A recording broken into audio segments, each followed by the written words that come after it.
The commission will come to order, and good afternoon to everybody. I want to begin by welcoming our distinguished witnesses and everyone else in the room joining us for our hearing on the achievements, with a special focus on the unfinished business of the April 10, 1998 Good Friday Agreement.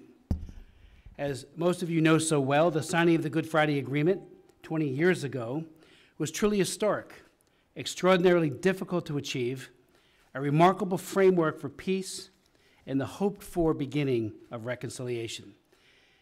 In its most important provisions, the agreement launched a series of challenging protocols by which leaders of the nationalist and unionist communities in Northern Ireland agreed to a better governance and peaceful resolution of differences.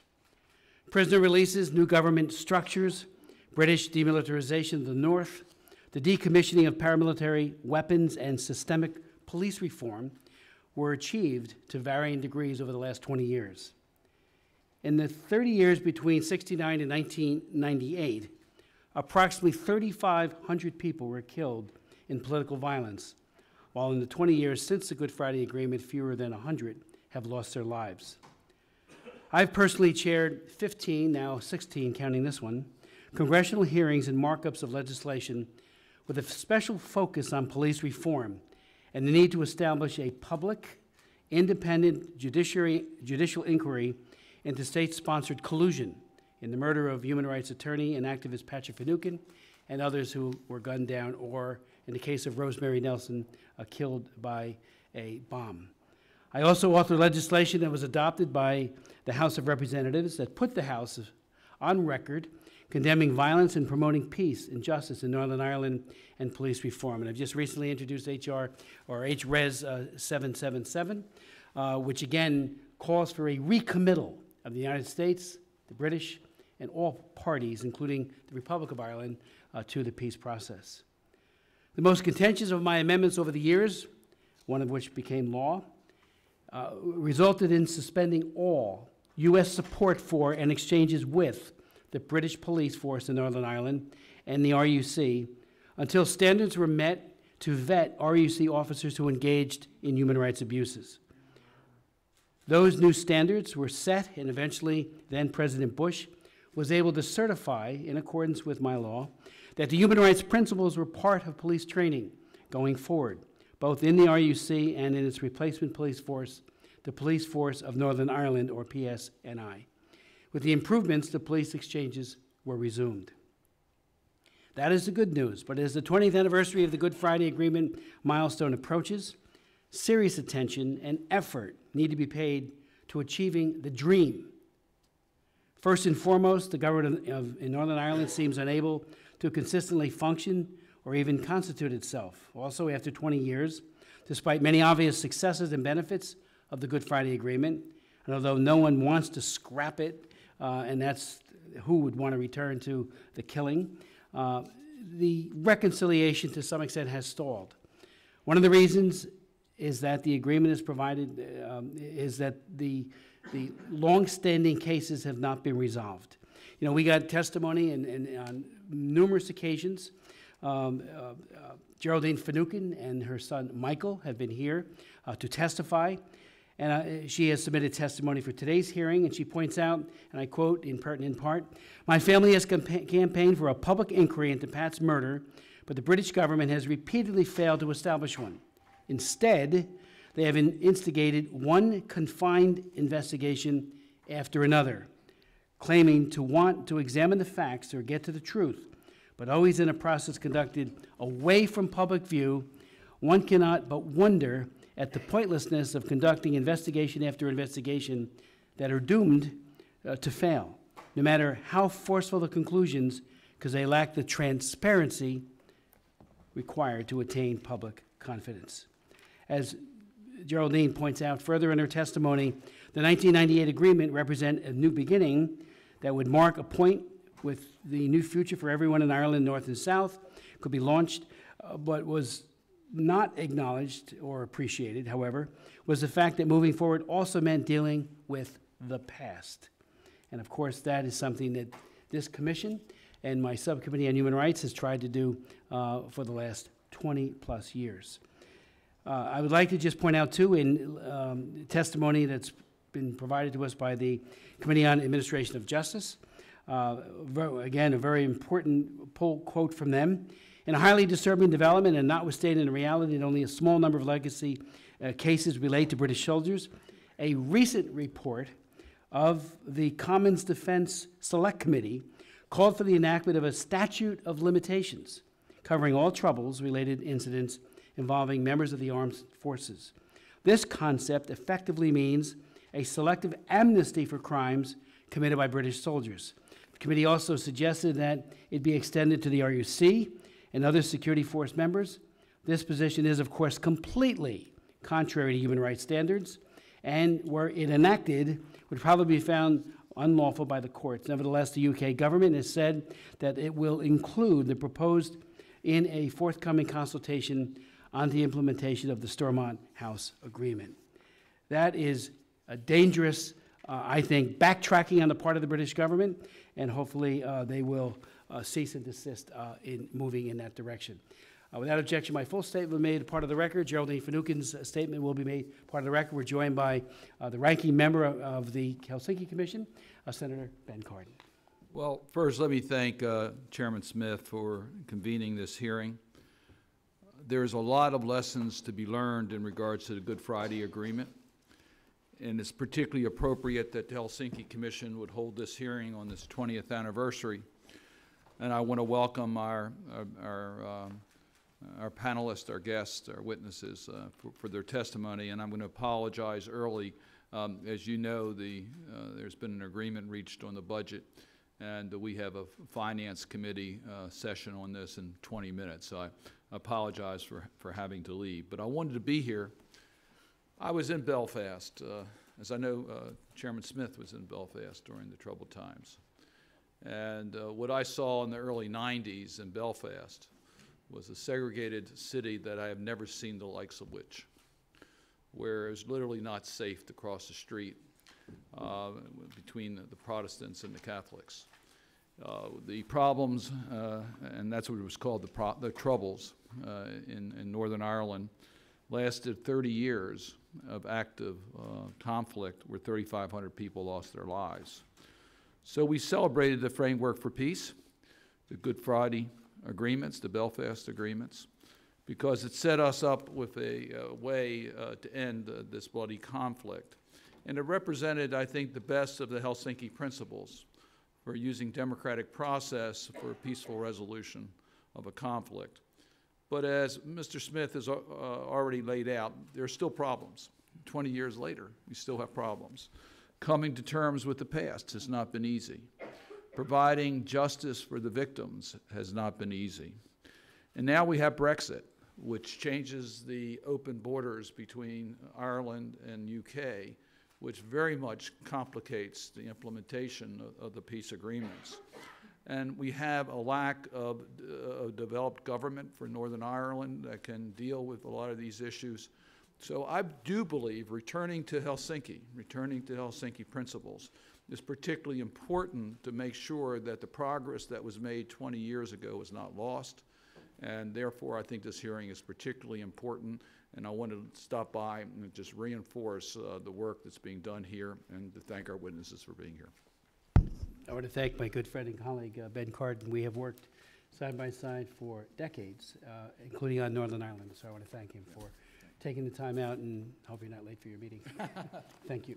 I'd like to yield to Mr. Boyle. Thank you. I'd like to thank Congressman Smith and Senator Cardin. As a member of the Foreign Affairs Committee, some know I, for quite some time, pushed to have a hearing on the consequences of Brexit, which we were able to have actually in this hearing room, because I am very concerned that this current Brexit process would yield the collateral damage of the Northern Ireland peace process, which so many here in the United States and in Ireland and in the UK worked hard to create and foster.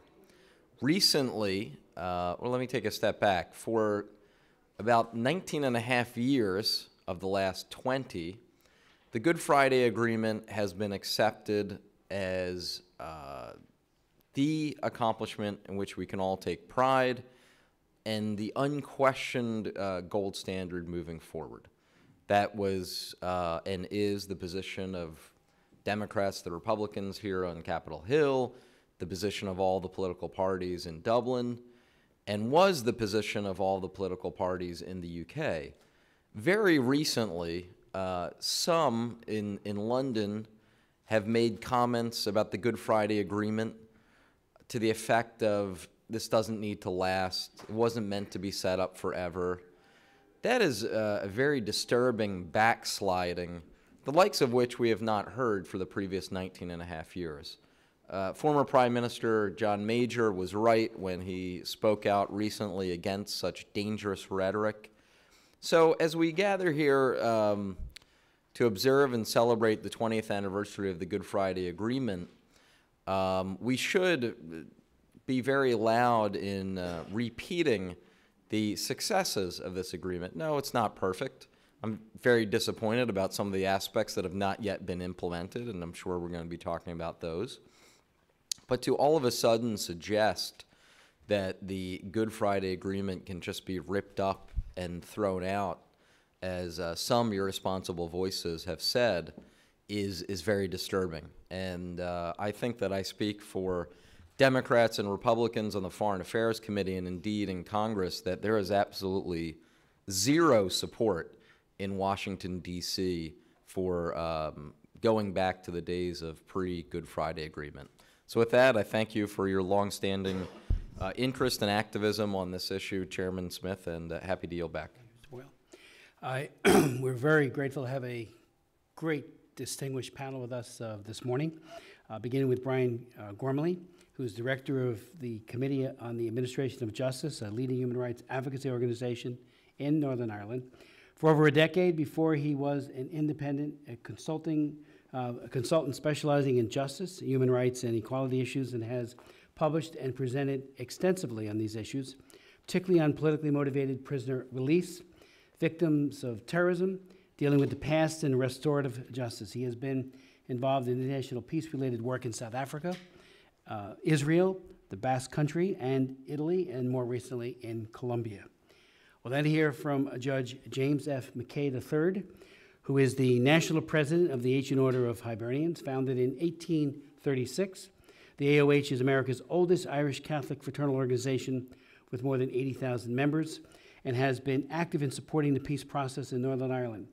Long active in Irish affairs, Judge McKay is honorary consul of Ireland in Louisiana and serves as chief judge of Louisiana's Fourth Circuit Court of Appeals. We'll then hear from Mark Thompson, who is founder and member and CEO of Relatives for Justice, a human rights advocacy and support organization for survivors of the conflict in Northern Ireland. Mr. Thompson has decades of experience in proactively holding those responsible to account and ensuring that the needs and experiences of victims of the conflict are identified and championed.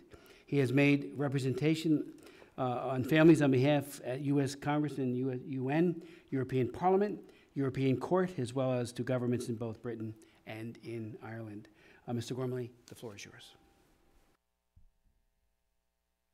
Thank you very much, Chairman, and thank you for the invitation to give testimony to this committee, which is certainly famous in Ireland for keeping the issues about the peace and human rights in Ireland alive in this place, and we're very grateful for that. We're honoured to be giving evidence to this Commission on the occasion of the 20th anniversary of the Belfast Good Friday Agreement.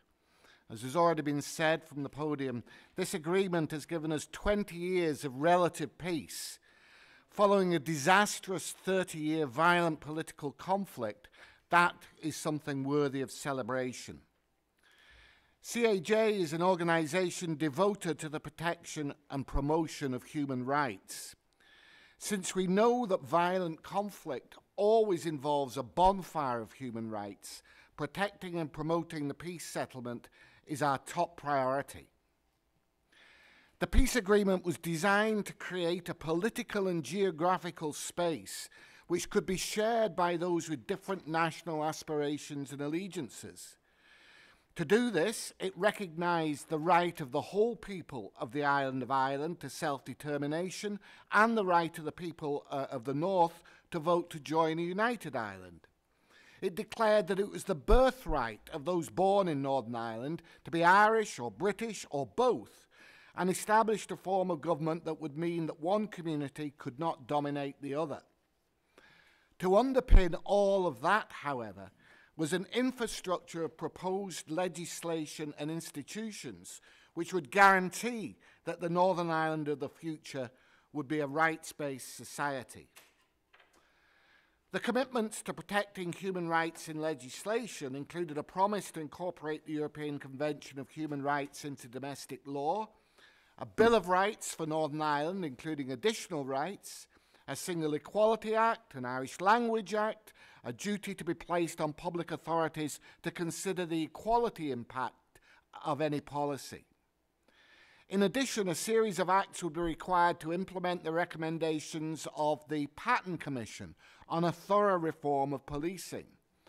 Institutionally, the agreement established a new Human Rights Commission with extensive investigative and legislative oversight power, and an Equality Commission to enforce the public equality duty. The reality is that while huge advances have been made, and society in the North is now very different to that of 20 years ago, there are outstanding commitments and unfilled promises which weaken the peace process, which the written testimony I've given to the Commission gives more details about. Let me just look briefly at the question of policing. Policing is particularly important in establishing trust in the institutions of society and in the rule of law. Huge progress has been made. In many respects, the Police Service of Northern Ireland tries to live up to the Patten Report's statement that the purpose of policing should be the protection and vindication of the human rights of all. There should be no conflict between human rights and policing. Policing means protecting human rights. Our systems of accountability and oversight, especially the independent ombudsman with its own investigators, should be a model for democratic policing throughout the world. However, areas of concern remain. The Unaccountable and Secret Security Service, or MI5, has primacy for national security intelligence policing in the North, which is a huge gap in accountability. The PSNI is also obliged to support the activities of the UK Border Force and Immigration Enforcement, which have a history of human rights abuses and no local accountability. We also believe that there's prima facie evidence of the police unlawfully using counter-terrorism powers in immigration enforcement.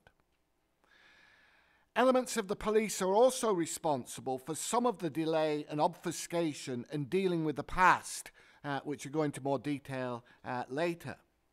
The control of intelligence material by officers who served in the RUC Special Branch, its overclassification as top secret, and the willful failure to expedite the production of evidence to inquests and courts are all continuing problems. It's arguable, however, that the main area in which continuing human rights violations undermine society and threaten the peace process is one not properly covered by the peace agreement. That is the continuing search for impunity by the UK state for the actions of its agents during the conflict. Combating impunity is one of the foremost preoccupations of human rights activists throughout the world. The reasoning is simple. If impunity persists, there can be no justice or truth for victims, future perpetrators will be emboldened, and confidence in the rule of law weakened. These outcomes are exactly being produced with regard to continuing impunity for those who violated human rights during the conflict in Ireland. Victims are dying without seeing justice or even serious attempts to achieve it. Torture and other crimes have been carried out by UK security forces in other parts of the world, and faith in the rule of law is falling away.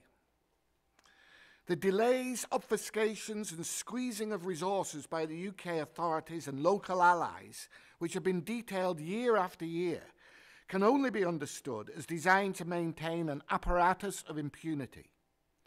The insistence on security agencies and ministers having a national security veto over what information is published is an insistence on impunity for their agents.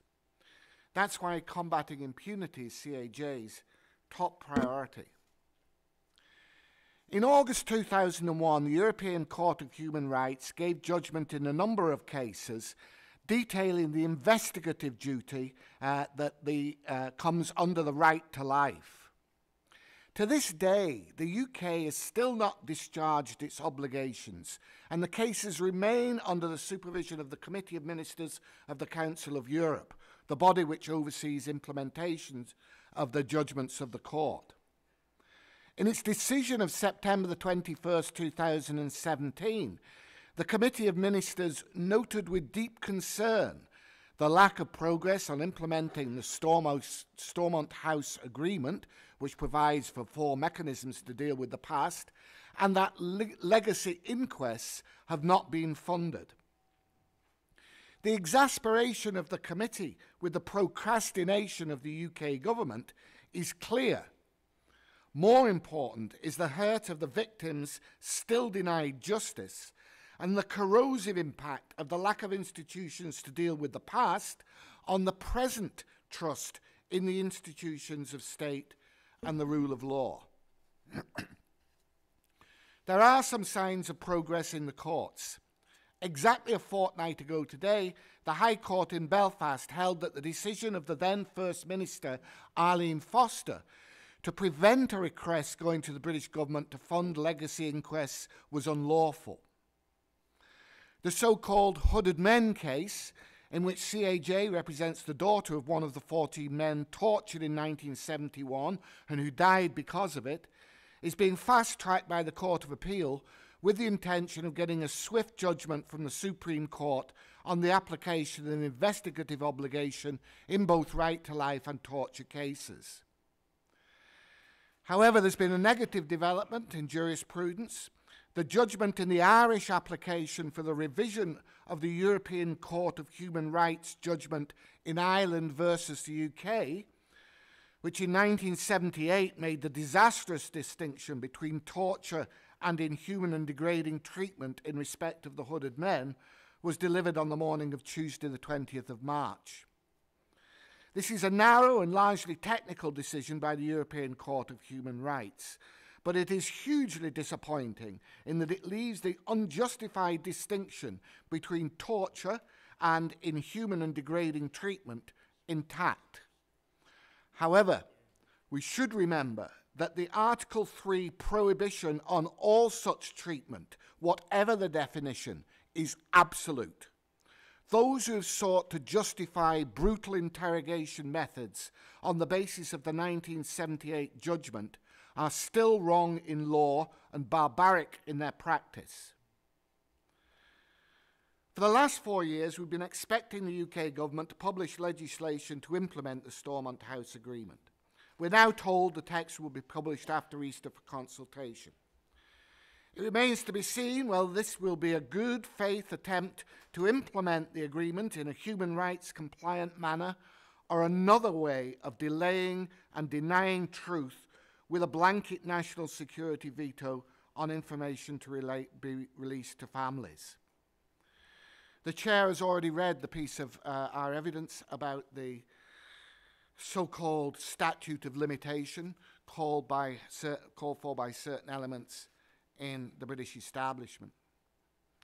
So let me move now on to the fact that it's impossible to conclude a discussion on the status of the Good Friday Agreement without mentioning Brexit, the decision by the UK to leave the European Union.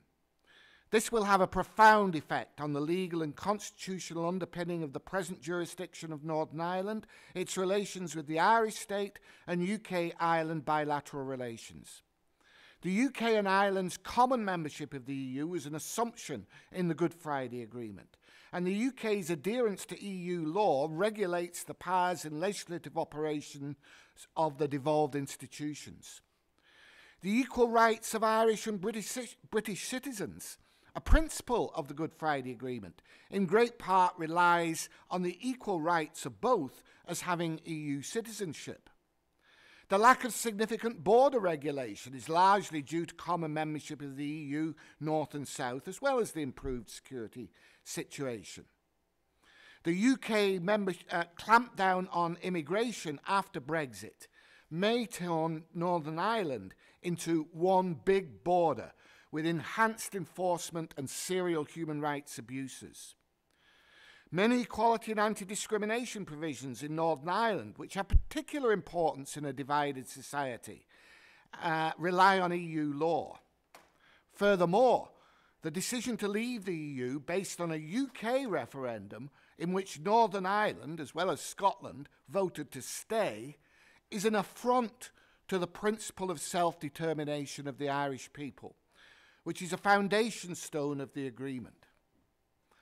All of these impacts could have a destabilizing effect on the constitutional, political and legal settlement that in the main ended the political conflict which devastated the people of Northern Ireland and gravely affected those in the rest of the UK and Ireland. While it's unlikely that any one particular effect of leaving the EU would destroy the peace settlement, the cumulative impact could begin to unravel it.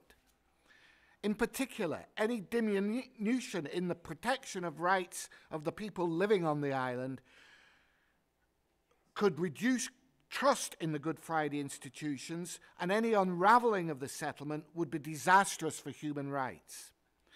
A continuing preoccupation of CAJ will therefore be the protection of the integrity of the peace settlement and the various agreements that make it up. We would like to commend this Commission for holding this hearing and to support the resolution that has been put to Congress. The Good Friday Agreement has won us 20 years of relative peace, but the goal of making that peace permanent, based as it must be on a rights-based society, remains to be achieved. Thank you, Chairman. Thank you very much for your testimony. Without objection, your full statement will be made a part of the record, and as usual, thank you. It's very thorough and as always, full of recommendations. I'd like to now yield to Judge McKay, such time as he may consume. Good morning, Mr. Chairman and distinguished members of the Commission. It is an honor to be here today to discuss the 20th anniversary of the Good Friday Agreement. In addition to my day job as Chief Judge of the Louisiana 4th Circuit Court of Appeal, I also serve as Honorary Counsel for Ireland to the State of Louisiana, as well as National President of the Ancient Order of Hibernians. It is in that role as President of the AOH that I testify before you today. The Ancient Order of Hibernians is the oldest Irish Catholic fraternal organization in the United States and originally founded in 1836. And along with our sister organization, the Ladies' Ancient Order, we have almost 80,000 members throughout the United States, and not just in places like Boston, New York, and Philadelphia, but in less obvious places as well, such as Butte, Montana, Los Angeles, California, and in my hometown of New Orleans, Louisiana. There are an estimated 33 million people in the United States who claim Irish heritage. The world figure is estimated to be around almost 70 million. That means that almost at least half of the diaspora reside here in the United States. In fact, we often hear it said around St. Patrick's Day that there are only two kinds of people in the world, the Irish and those who wish they were. And even though that's just a joke, there is no question that for a country roughly the size of the state of West Virginia, Americans do pay a great deal of attention to the Irish.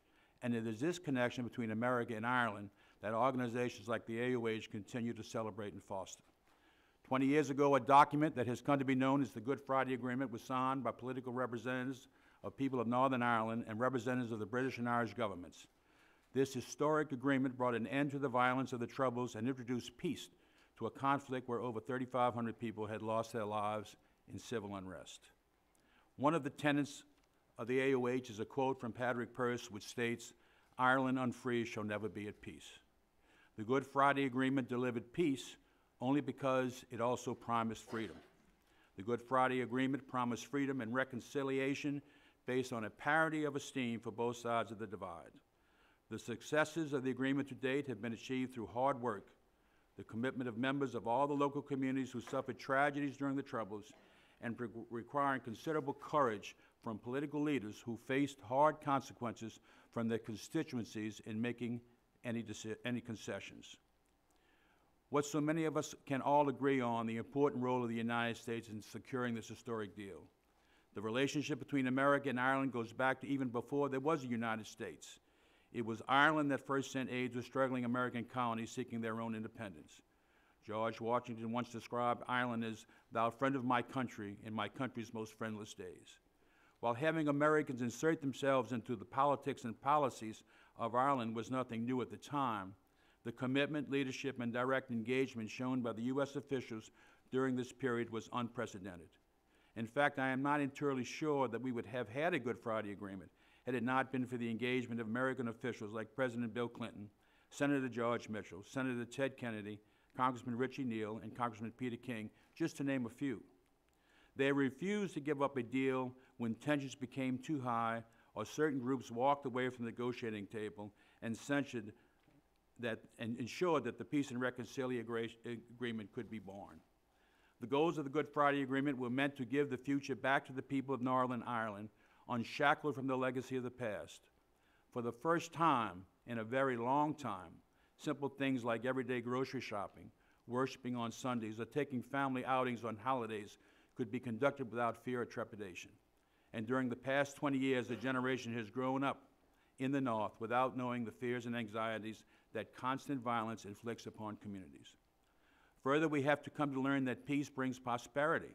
The economy in the North has made significant advances since the Troubles, and despite setbacks from global recession, the North of Ireland has seen a growth in tourism, a growth in foreign direct investment, and a commitment to increasing the private sector. On a personal note, it reminds me of the civil rights movement in our country. During those turbulent times, many sought delay and postponement of the initiatives, but because of their moral weight, they were achieved. Just as in Ireland, this is an ongoing mission, and it must be worked at every day if success is to continue. So while we recognize the great strides that have been made in the last 20 years in all sectors, final peace has not yet been achieved in the North. We praise the efforts of Senator George Mitchell and other subsequent envoys of the U.S. to Northern Ireland, and we praise the work of all the politicians on the ground who made the Good Friday Agreement a reality. However, the GFA was merely the beginning of a process aimed at creating a fair and equitable society for all the communities of the North. At an event just last week at the Library of Congress to commemorate the 20th anniversary of the Good Friday Agreement and a pre-recorded message for attendees, President Clinton told the audience that there is still significant work to be done in the North. He challenged us to seize this moment of memory and move into the future together. The AOH agrees with President Clinton, and we believe that the time is now for the United States to recommit itself to the principles of the Good Friday Agreement. In fact, the AOH has repeatedly requested that this administration fulfill its commitment to appoint a special envoy to Northern Ireland immediately. This is an extremely critical time for the North. As political parties continue to attempt to form a sustainable government while addressing the fears and anxieties of Brexit, we believe that America must reaffirm, through the presence of a special envoy, that the peace and well-being of the community of the North is still a priority in the United States, and America is willing to walk with the representatives of those communities on the road to a lasting peace. I believe that it is important to note that the AOH in America has been and will be in the future working for the unification of Ireland. The preamble of our AOH Constitution states that the purpose of our organization is to promote friendship, unity, and Christian charity, and to aid and advance by all legitimate means the aspirations and endeavors of the Irish people for complete and absolute independence, providing peace and unity for all of Ireland. That being said, we understand that this cannot be accomplished overnight, and complete independence can only be achieved when a majority of the people on both sides of the border wish it to happen. For over 30 years, the AOH has been engaged with a variety of organizations in the North and poured hundreds of thousands of dollars into organizations that provide assistance for charities and agencies to aid and advance by all legitimate means the aspirations and endeavors of the Irish people. We, in our own way, continue the efforts of the successive U.S. envoys to bridge the gaps of ignorance and mistrust, and our donations sent to Northern Ireland each year go to a variety of cross-appeal organizations. Additionally, the AOH supports the promotion of Irish language in Ireland, which has garnered much media attention as a cause, but not the only one, for the failure to restore the power-sharing government. It is incredulous that anyone would have an objection to the Irish language being taught and used in Ireland. We note that the acts supporting and promoting indigenous languages in other parts of the United Kingdom, specifically Scotland and Wales, have long been enacted. To those who ask if the study of language should be a barrier to forming a government, we respond that if something as benign as the promotion of the Irish language cannot be resolved, then what hope is there to address more contentious issues? We believe that the issues of identity should always be on the table for discussion and can be addressed better if an impartial outsider, like an American envoy, chairs these discussions. One of the many groups that we support monetarily on an annual basis is Relatives for Justice, who are certainly here with us today. This organization works for truth and justice for victims and survivors of the victims during the Troubles. Utilizing a third party in this case, the U.S. envoy, again, to help address some of these legacy issues is critical to finding a path forward.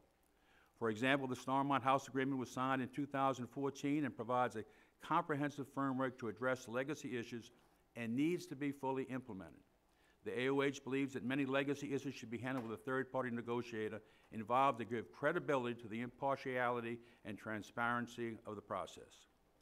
In addition to addressing legacy issues, the people of Northern Ireland are now forced to deal with concerns surrounding Brexit and how the North may be impacted. Today, the local people of Northern Ireland can cross the border multiple times in any given day for work, for school, for shopping, for life. The dissolution of the UK's membership in the European Union has once again raised the specter of hard border in which all affected communities are in rare unanimity. To avoid this disastrous consequences of a hard border in Ireland, compromises will be needed by all parties. The AOH believes it's yet another excellent reason to appoint a special envoy who can impartially facilitate finding common ground to begin and exhibit trust in carving out the future. History has proven the majority of today can be the minority of tomorrow, and the blanket of protections enacted today will equally cover those who may feel they do not currently need them. There is no question that Senator Mitchell understood this fact 20 years ago, which is why it is so crucial to find an equitable path for all parties. Certainly one of the most respected members of the government from the nationalist side was my friend Martin McGuinness. In fact, I don't think most people recognize his stature until after his death. What he believed in, it can be reduced to 4 basic principles, those of self-determination, respect, equality, and truth. The AOH in America fully supports these espoused principles and believe that they are in keeping with the best values of the organization: truth, respect, equality, and self-determination. God only knows the future of Ireland, and we can only continue to do what we have done in the past, and that is to support the efforts and principles of the Good Friday Agreement and continue to spread the word to all who will listen of the achievements that have been made to this date. Thank you, gentlemen. Judge, thank you very much for your very strong and eloquent statement and recommendations. I'd like to now yield to Mr. Thompson. Thank you, Mr. Chairman. I'd like to take this opportunity to thank this very distinguished committee that has held quite a number of hearings since the Good Friday Agreement, assisting the progress of human rights, truth and justice in our country. I also want to thank your staff and everyone involved in facilitating this hearing. Dealing with the past, in which multiple harms and egregious human rights violations have occurred, not least systemic abuses that had official government sanction, is a prerequisite of any post-conflict transformation. Righting the wrongs of the past, truth-seeking and accountability are an imperative to individual and societal recovery and healing, the restoration of human dignity, and the promotion and protection of human rights. No one community has a monopoly on the human heartache that was our conflict. We all suffered. However, in terms of accountable justice, there exists a huge deficit for those affected by state violence and collusion, and it is no coincidence that these families face innumerable barriers to justice. There is powerful resistance to a process that addresses the past in the north of Ireland in an openly transparent, legally compliant, and above all, independent way. The resistance emerges from people within the police, the military, some institutions, political unionism, and the British government, who are not neutral. They all seek to maintain a false narrative of the past and about their true role and extent in the conflict. This position, therefore, necessitates the denial of rights and ultimately accountable justice. Moreover, this position is unsustainable if there is to be meaningful change and the full implementation of all envisaged in the Good Friday Agreement. 2 weeks ago, in the Belfast High Court, Justice Paul Girvan ruled that former First Minister Arlene Foster acted illegally and with improper political motive when she blocked attempts by the North's foremost legal representative, the Lord Chief Justice Sir Declan Morgan, to secure funding for legacy inquests into 55 cases involving 97 killings. Inquests where families have waited up to 4 decades to hear. At the same time, in an adjoining courtroom, Justice Bernard McCluskey finally removed himself from a hearing in which the former head of RUC Special Branch, Raymond White, challenged the police ombudsman's powers and findings into the Loughlin Island massacre, which evidenced RUC collusion. He delivered a scathing preliminary judgment against the police ombudsman, but it was then discovered that he had previously acted for the police and the head of Special Branch when they challenged the police ombudsman's report into the 1998 Oma bomb, in which Nuala O'Lone, then police ombudsman, was highly critical of the Special Branch. Her criticisms included prior intelligence about the planned attack from an agent within the organisation responsible, which might well have prevented it. The McCluskey judgment upheld strikingly similar submissions advanced by the same judge acting as a lawyer for the same former head of the RUC Special Branch, Raymond White, on that occasion. The case will now be held afresh. As a consequence, the police ombudsman is unable to publish several major reports into killings involving collusion until the court case concludes. This rearguard action by the former head of the RUC Special Branch is also designed to stall and frustrate the process of accountability. With appeals and challenges, it may take several years to conclude, which is time families don't have. The current police ombudsman, who has the confidence of families, has approximately 15 months left to serve as his remit. The objective is, we believe, to remove him. More recently, in the same High Court, the PSNI Chief Constable, George Hamilton, was found to be in contempt by Justice Ben Stevens for refusing to provide disclosures in a civil case taken by John Flynn in respect to a series of murder bids on Mr. Flynn by the notorious Mount Vernon-based UVF, a sectarian criminal gang in which multiple gang members worked for the RUC Special Branch.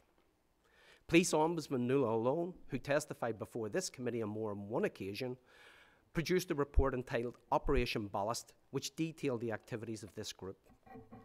At the same time, in an adjacent criminal court, families who had loved ones killed by the UVF gang based in Mount Vernon observed as its leader, Gary Haggerty, was being sentenced for a series of criminal activities, including murder. Haggerty, himself a Special Branch agent throughout his reign of terror, had become an assisting offender in 2009. As an assisting offender, Haggerty spent 7 years providing evidence on all of his activities and accomplices, including his Special Branch handlers who directed his activities and who covered up his actions. Evidence which the court accepted as credible. Families accepted that Haggerty would get a reduced sentence as an assisting offender, but this was mitigated somewhat in that they would also see his Special Branch handlers in the dock as well as his fellow loyalists as part of this process. None of this happened, despite promises by the PSNI, the Public Prosecution Service, throughout. The matter is now subject to a judicial review by the McParland and Monaghan families who lost loved ones. It is suspected that the reasoning behind the deliberate failure to disclose evidence in the Flynn case is to protect the same group of agent handlers within RUC Special Branch, also involved with Haggerty, and shield them from prosecution. These matters bring into sharp focus the independence of the PSNI, where a cabal of former RUC officers who transferred over to the PSNI, now hold senior positions and now control dealing with the legacy of the past. Astonishingly, this stranglehold on legacy involves some of the 20% of former RUC who took the incentivized redundancy retirement package to leave and to enable change and fresh faces to come into policing, but they simply returned as consultants and civilian workers the following week. Taken together, astonishingly, in this civilianized capacity, former RUC within the PSNI are not subject to the oversight powers of the Independent Police Ombudsman, a loophole that the UK and political unionism refused to rectify. Taken together with the overall position of the PSNI on legacy, this has had a corrosive effect on nationalist confidence in policing, which is now at an all-time low. The 2009 offer to Hegarty, it was revealed, came, strangely or not, from MI5, the PSNI, the HET, and the Public Prosecution Service. The blurring of boundaries and interference in due process calls into question, at the very least, the very institutions of justice. And of course, this is nothing new. The trial of British Army Force Research agent Brian Nelson in 1992 saw the then British Attorney General, Patrick Mayhew, direct the prosecution case against him following interventions by the UK government in a bid to protect Nelson from taking the witness stand and disclosing his full activities, including murder. A deal was struck for Nelson's silence, and in return, 20 counts were removed from the indictment, including 2 of murder. In 1988, the same Attorney General told the British Parliament that it would not be in the public interest to proceed with prosecutions against RUC officers from a specialist unit known as E4A, involved in a series of deliberate shoot-to-kill incidents of unarmed Republicans. The collusive activities of the FRU and RUC Special Branch were the subject of 3 major inquiries by the then UK's most senior police officer, Sir John Stevens. These took place from September 1989 until April 2003. His inquiries found collusion, and he recommended that 25 members of the Force Research Unit and RUC Special Branch be prosecuted. This was never acted upon. Sir John Stevens later told the British Parliamentary Committee that of the 210 people he arrested during his inquiries, that is not members of the police and the military, of those 210, 207 were working inside paramilitary organisations for the British state. And so we see a pattern where accountability is thwarted and prevented when involving state killings, its agents operating inside illegal paramilitaries involved in murder, and those agent handlers directing and protecting them.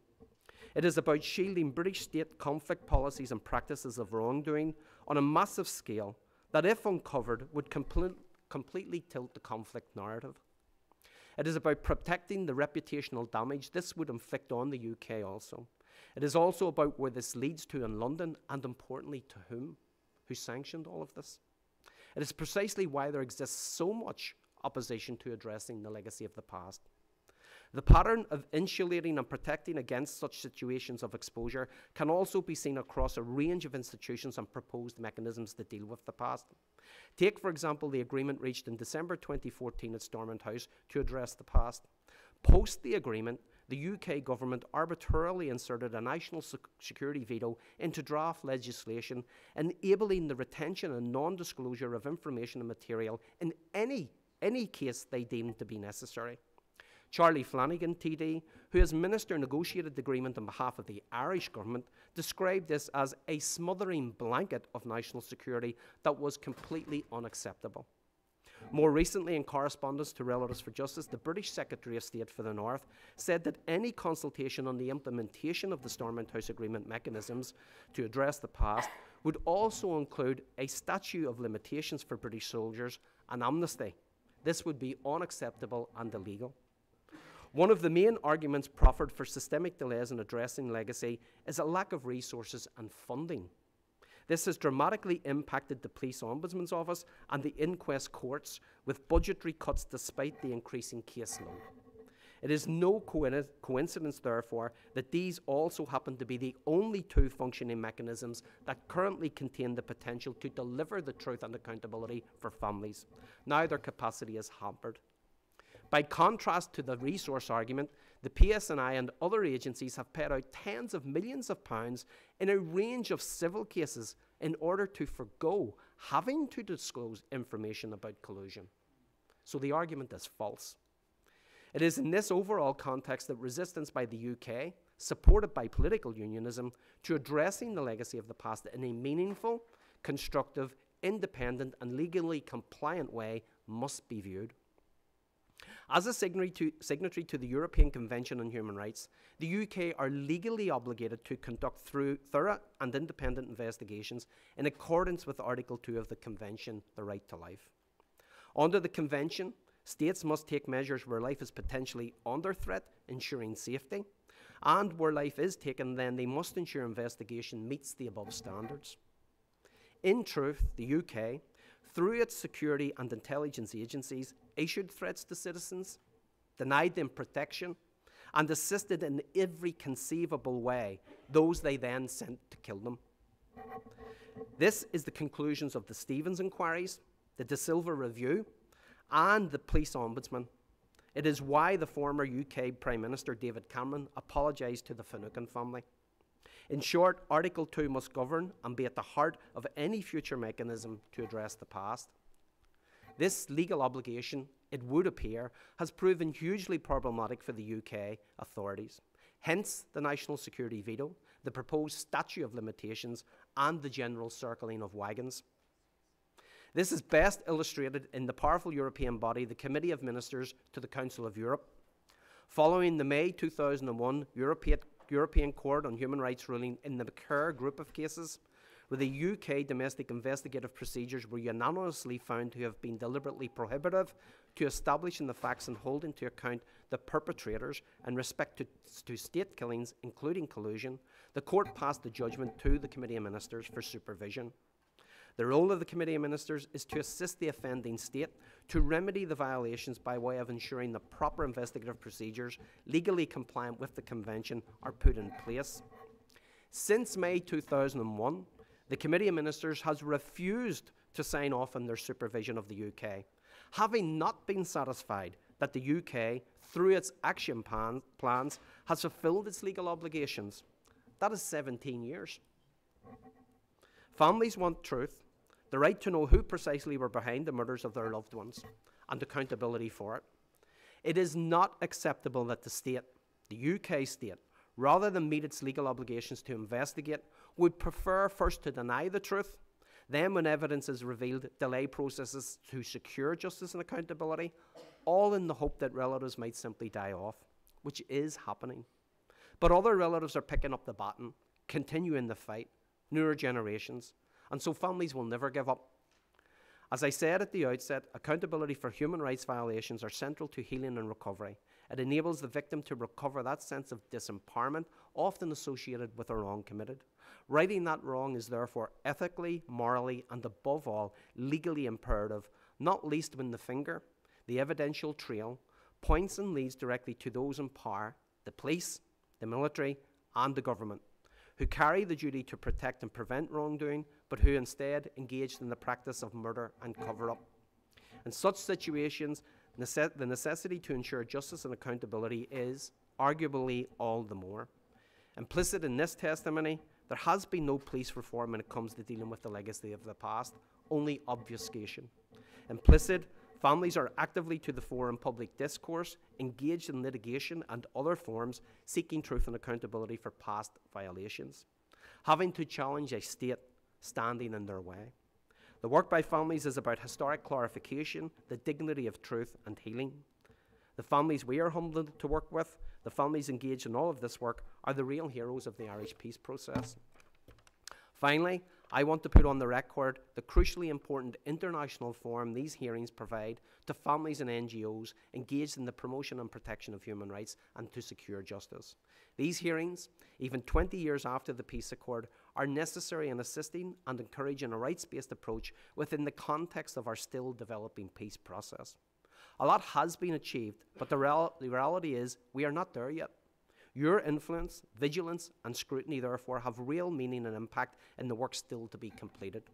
In particular, I want to acknowledge Congressman Smith for your consistent and dedicated work over the 2 decades in seeking to consolidate and build upon the peace process. On behalf of the families, we thank you. Thank you very much, Mr. Thompson, for your extraordinary testimony, incisive, pointing out the cover-up. You know, resource starving of the police ombudsman is one way of creating even more of a sense of impunity. And chapter and verse, you have laid it out so effectively. I continue to be amazed at both some of the ruling parties and certainly the British government don't seem to understand the dishonor that this continued obfuscation, denying resources so that the police ombudsman can do its work, produce reports, and of course, above all, bring prosecutions for those who have committed high crimes, especially murder, and the collusion that led to those murders, brings nothing but dishonor to the British government. And my hope would be that, you know, we have a resolution which again recognizes the achievements of the Good Friday Agreement, but also simultaneously points out that there are shortfalls. And in this area, and I misspoke before when I said this was my 16th hearing, this is my 17th. We actually had a hearing, and I think you would find this very interesting, a judge. We had Edward Wallace and Mary Paglioni, who were the presidents of the AOH and AOH ladies back in 1997, and I remember well their testimony. And Mr. Gormley, we also had Martin O'Brien, one of many times that he was here. As a matter of fact, it was in Belfast, a meeting with Martin O'Brien and Rosemary Nelson, when she had multiple death threats made against her by the RUC, that we decided to bring her here, and she testified, and about a half year later, she was killed in a terrible, terrible assassination. Her words were haunting. She was warned, and that sense of impunity and that sense of violence, collusion at the highest levels of government continues to this day. And the idea that we do have some votes, so we will take a brief respite for votes around the floor. But I do have a number of questions I would like to ask each of you.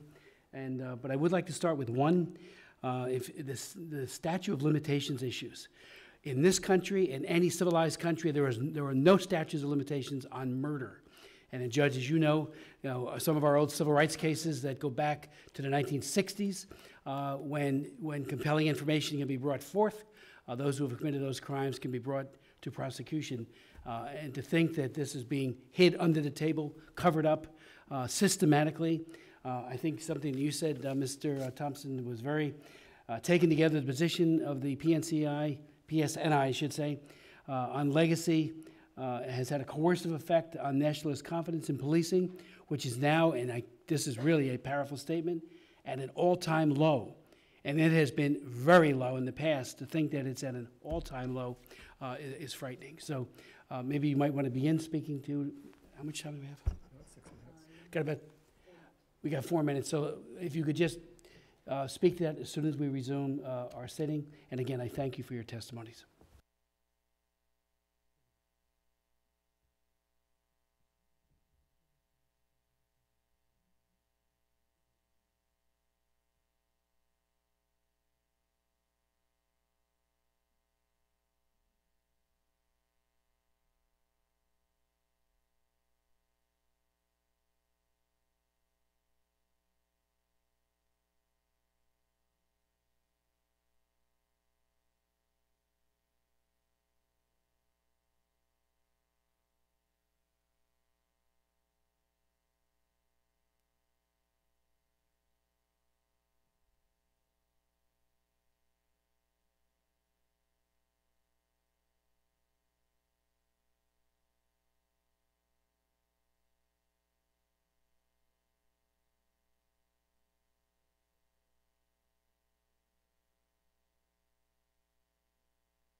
The commission will resume its hearing.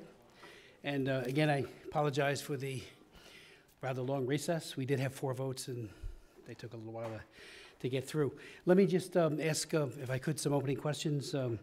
I did begin to set up that question about the statute of limitations, if you could speak to that, as being, you know, in terms of jurisprudence, in terms of law, it seems to me that that is an aberration in the extreme. Mr. Gormley, you might want to speak to that first. Well, thanks very much, Chairman. I think the first thing to say is that the idea of a statute of limitations is foreign to UK law anyway. There are certain limitations on occasion in terms of time in civil cases and things like that, but in criminal, serious criminal cases anyway, there's no such thing as statute of limitations. So it's a concept that's been plucked out of the air, really, in order to avoid the word amnesty, because that is in effect what it would be. Again, an amnesty for a serious crime, except in certain circumstances, a post-conflict resolution and so on, is completely contrary to international law. It's highly likely as well it would fall foul of the Human Rights Act, the European Convention of Human Rights, even in terms of discrimination. You can't say that certain categories of people will be exempt from the application of the law and others won't be, just on an arbitrary basis. In all fairness, however, I think one has to say that this proposal comes from certain elements of the military, of the Conservative Party, and only certain elements of the DUP, for example, because other people, it would negatively affect other people who are constituents, for example, those who see themselves as so-called innocent victims, as opposed to other people. The perpetrators might be caught by a general amnesty, because the only real way you could make it legal in terms of discriminating between different categories would be to make it broader. Now, even that might be against international law, depending. So it's a kind of an idea that's come from certain particularly reactionary and blinkered members, I think, of political society, and probably isn't even majority favoured by the UK government. So I think that the idea that it would be in a consultation, a formal consultation, allegedly this was negotiated out with the side agreement, so-called, that Sinn Féin had with the British government. I mean, we don't know this, it's only what the parties have said. And we don't know if it will be back in the consultation if and when it comes out. But we don't even know if the consultation is going to come out. We've been promised it year after year, and it's never yet happened. So we'll have to see. But what it is a rather distressing kind of reminder of the mindset of people who will put the rule of law at risk for a narrow view of history on the one hand, and a desire for impunity for certain sections of society on the other. Thompson. Well, I concur fully with what Brian says in respect to it being wrong in terms of human rights, and there's been no precedent for it. I think in some senses there has been a de facto impunity that has existed during the course of the conflict, in which members of the police and the British Army killed people. The majority killed were unarmed civilians, over 60 children, that is, people under the age of 18 and under. Women, priests aiding the injured. 2 priests were murdered in West Belfast, one during Ballymurphy, and the following year another priest in Springhill, where another 3 children and another man were killed along with that priest. I think the sense of it was that the investigative processes were deeply flawed. We uncovered a secret document out of the official British records from July 1972, in which the then Secretary of State for the North of Ireland, the senior military general officer commanding, the commander of land forces, the police constable, and other senior Tory politicians in Britain had a conversation that was noted, in which they said it would be important to indemnify soldiers from prosecution as they went into areas and conducted their activities. And in some senses, that document sets the basis for the de facto impunity. Therefore, the domestic investigative processes were deliberately flawed in holding to account and punishing police officers and soldiers, but it went beyond that. Also, the agents that they had secreted into paramilitary organizations and who were directed. So all of that clandestine activity, any proper investigation would uncover it. So therefore, the investigation system was deeply flawed. It was not what was practiced elsewhere in the jurisdiction. For example, police investigated themselves. Royal Military Police investigated soldiers. The RUC overall conducted what were perfunctory investigations, resulting in no prosecutions. The public prosecutor would never make public how he or she arrived at determinations not to public prosecute when prima facie evidence exists which would have warranted prosecutions. And thus, what happened is that the cases were long-fingered and sent to an inquest, a coronial process, to which juries could not return findings of unlawful killing. They were restricted, and the whole circumstances pertaining to the killings were not allowed to be discussed. So really what they were was a sham process. So in 1998, Relatives for Justice, along with the Committee on the Administration of Justice and Families and lawyers, began to discuss the impact this had. Why in a court in Belfast could we not get to the facts and we couldn't establish them? So the investigative process itself was put on trial in the Article 2 case in 2000. It went to Europe with the unanimous decision in May 2001 that the investigative processes at play, particularly pertaining to state killings and where there was collusion, were not compliant legally with the UK's obligations under the Convention. And that has been the problem for 17 years. The Committee of Ministers has refused to give a clean bill of health to the UK government.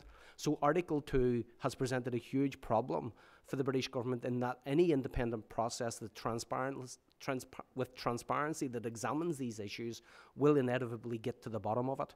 So the national security veto, the statute of limitations, the denial of funding to the coroner's courts, the denial of funding to the police ombudsman, the circumventing all of these processes is really designed both to stall and to prevent the exposure of what really went on. And that's what's behind this, really. It is a UK government that is stalling and dragging its heels, supported by political unionism, and a cabal of very powerful former police officers and intelligence people that have influenced the Tory party around this statute of limitations.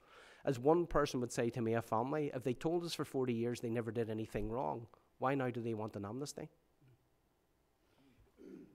Does the coalition government in the UK have any bearing on this issue? Does it affect Theresa May's perspective in terms of trying to deal with impunity? Well, of course, the UK government are holding on with the slender majority, of which 10 DUP MPs keep them in power. And there are a number of the three DUP MPs have signed the motion for the amnesty, the statute of limitations in the UK Parliament.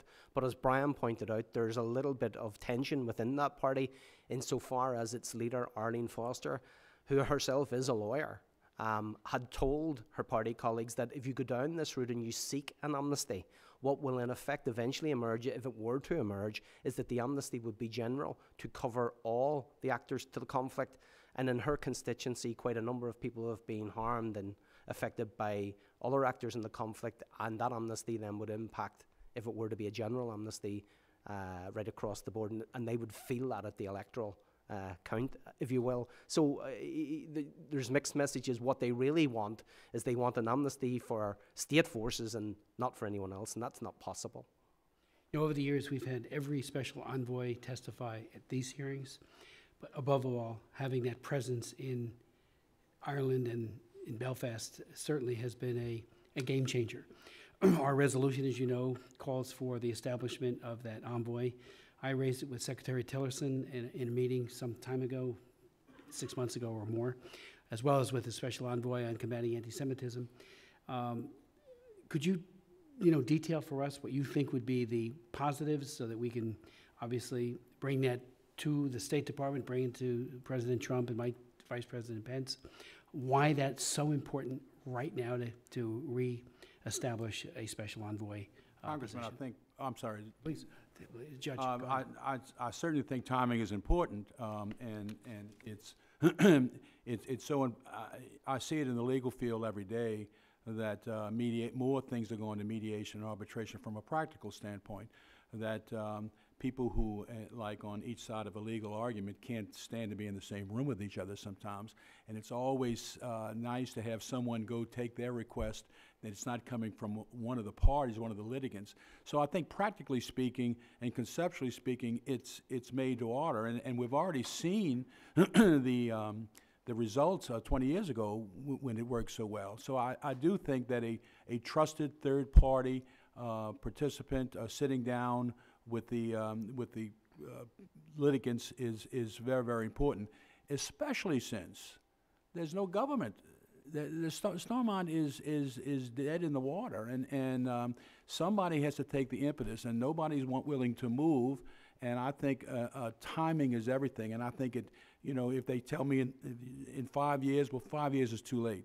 5 months may be too late. Gentlemen? Yeah, I would agree. There needs to be an impetus to move things forward. I think that, the UK likes to present itself as a neutral player in this situation, or a facilitator, and that's quite disingenuous.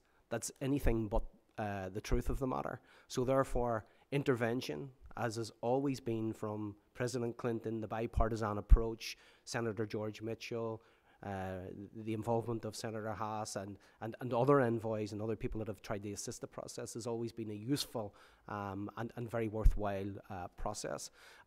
I spoke in my testimony about the all-time low of confidence from the Nationalist Republican community in policing, giving the position and stance on legacy by the PSNI.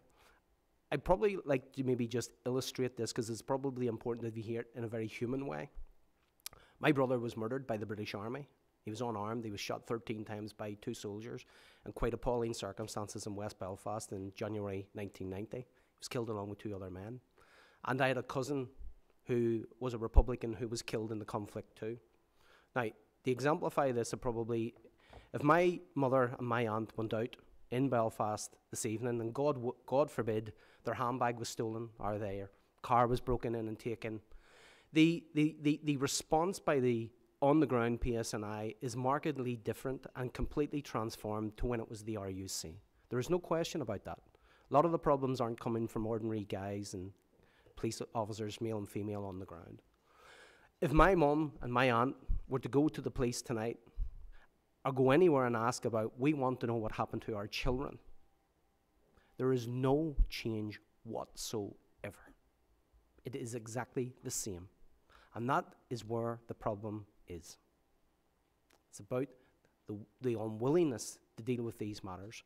So by virtue of the PSNI and the front line and the cabal of officers that I referred to, and the stranglehold on legacy, because we must remember, former RUC special branch officers are now in the PSNI as civilian workers, unaccountable to the police ombudsman, who are determining what evidence. And how many? 20% of the RUC moved back into the PSNI as civilianized workers. Many of them are former leading members of the special branch. They designed the process of disclosure to the courts around legacy, and they are dictating the pace of what and is not disclosed. They are people in which the organization they were part of are being examined in those very same courtrooms. That is not acceptable. A national security veto to bury the sins of what you were involved in is not acceptable. None of this is acceptable, and it doesn't comply with the UK's domestic and international legal obligations. And Article 2 will govern whatever emerges, and that's what they're trying to prevent. And that's really where this is at. Thank you. Just a couple of final questions. On the Finucane case, what do you see? Where will we be in a year, 5 years? Are they just like other cases, just covering it up? Well, of course, and the family have been I know the answer, but I want to get you on the record. Yeah, the Finucane family have been a marvellous inspiration to other families. They are a beacon of hope. I think Geraldine in particular, in her leading of this family, the campaign by the family to achieve the inquiry. Many families look to her because the inquiry, by virtue of it, will vindicate what they claim, but it also will look at the policy of collusion that affected many, many hundreds of people across the community. The UK, as you know, committed, along with the Irish government at Weston Park, to hold an inquiry. And then they changed the legislation around governing inquiries and brought in the legislation that prohibited the kind of provided involvement of the British minister to determine what. Well, you recall, we protested that profoundly, Yes. robustly. I mean, I couldn't believe that they would, give that kind of veto power to the ministers. It was a sham. Totally. And then they gave it the review by Sir Desmond de Silva QC into the murder of Pat. In itself, it wasn't what was required. It's much more is required. In all, the De Silva review threw up quite fascinating facts. For example, the organisation, the UDA, that killed Pat Finucane, 85% of its intelligence, and remember it killed several hundred people, over 600, almost 700 people, 85% of the intelligence involved in those murders came from either Secret Service MI5, British Army military intelligence, or RUC Special Branch. And that's an indictment in itself. So the failure to hold the inquiry was challenged, and it'll be at the Supreme Court in the next number of weeks, where the family have went to London to challenge the failure to implement what was an internationally binding agreement between two governments to hold the inquiry. And I think that illustrates in a microcosm the broader macro problem that exists in respect to dealing with the past when it concerns the British government. There seems like two standards of engagements, one in London and one in Belfast. This is, it writes back to they want to have a waive the statute of limitations in Belfast and not in London. I'm sure if Pat Finucane were murdered on the streets of London in the same manner, this would have been headlines and inquiries going on within 3 or 4 months, but because it involved the north of Ireland, well, that's a separate set of rules that they have. And this is what we hope that envoys and involvement in other Helsinki groups, the hearing that we're having today, will have some effect on that in the future. Yeah, I think the Finucane case is emblematic, clearly, of the failure to properly investigate. And it's emblematic almost because of the seriousness with which, paradoxically, the UK government has actually taken the issue, that it was one of those that was subject to the Corrie report, which the Canadian judge who was brought in to look at a number of cases, and the commitment was to hold an inquiry if he recommended inquiry. And he did, and they didn't. And the reality is that even with the 2005 Act, which you're quite right, was an appalling act, deliberately designed around this case to prevent whatever it is coming out, but even then, the agreement between Geraldine's lawyers and the government's lawyers was that they would have a so-called Bahamouza thing. This was an Iraqi inquiry under the Act, but where the government in advance promised, publicly not to use the powers to intervene in the inquiry process. And Geraldine was prepared to accept that. And when they went to Downing Street that time, they fully expected that was going to be announced by the Prime Minister. And according to those who are at the meeting, in fact, what he said, there are people round here who won't let me have an inquiry. And one has got to ask oneself, because as Mark just said, the revelations that were in the review of the papers, so-called, were actually quite startling in themselves. So there's something else still that remains hidden. And you really do have to ask yourself, what is it in this case? We know there was collusion. The Prime Minister of the UK apologised in Parliament for it. But we don't know the character of that, how far it went, upwards or across, to what extent was this an authorised policy, or was this murder politically sanctioned? There must be something of that character. And that's one of the reasons why the Finucane case is so emblematic. It's so serious at the one level, and so extraordinary have been the permutations and convoluted kind of exercises to avoid a full public inquiry, that it points to something deeply dark and deeply rotten in human rights terms. Just for the record, in respect to the decision not to hold an inquiry as the UK had promised, the most senior British civil servant sent a communication to David Cameron and between other civil servants. And it's on matter of record in the court case in which he said, "I don't get this, I don't understand it. This is much worse than anything in Iraq or Afghanistan. Why aren't we holding the inquiry?" So even within the civil service, there seemed to be, and as Brian rightly alluded to, when the signalling of the buildings around here, what was really that was about was Whitehall. That's the establishment itself, the political and military establishment that are implicated and who have questions themselves they ask. I would say an apology without justice is no apology at all. It's beyond shallow. Thank you. Thank you so very much. If you have anything you'd like to add that you think we need, like where we might be in the next 6 months, if there's not, a Well, concentrated refocus on this? I'm sure they do, but I would like, on behalf of the Ancient Order of Hibernians, thank you for your House resolution and anything that we can do in this country to get our folks mobilized, to add any backing that you need. We certainly are for it. And thank you personally for what you do for the Irish. Well, it's certainly a letter to the Speaker to make sure it comes up. I mean, we're trying, and I think it will come up. And any additional language you think might make it stronger, more clear, or anything along those lines, because it's, introduction is only the first part of the process. It'll have to be marked up in committee and then go to the floor. So if you have any thoughts on that, please. Just the thought, we have a political vacuum. Yes.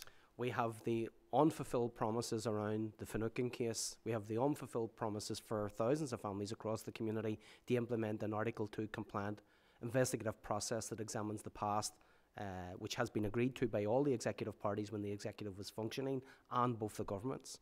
The UK needs to be urged to join the rest of us, the international community, the human rights NGOs, the families, the majority of the political parties in the island, to get over the right side of the line with the unionists and do the right thing.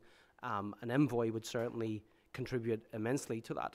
But we also have Brexit coming. So we have a situation where there's a political vacuum.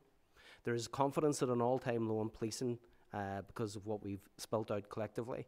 And Brexit and the border, all of those contain the potential for 6 months or in a year's time to further undermine the political institutions of the Good Friday Agreement and what was envisaged within it.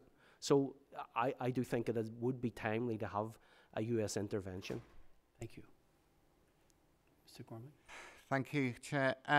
Well, let me echo the thanks of my co-contributors to you and the committee for continuing to keep the spotlight on Northern Ireland and human rights in Northern Ireland, and it is very strongly welcomed and supported back in Ireland.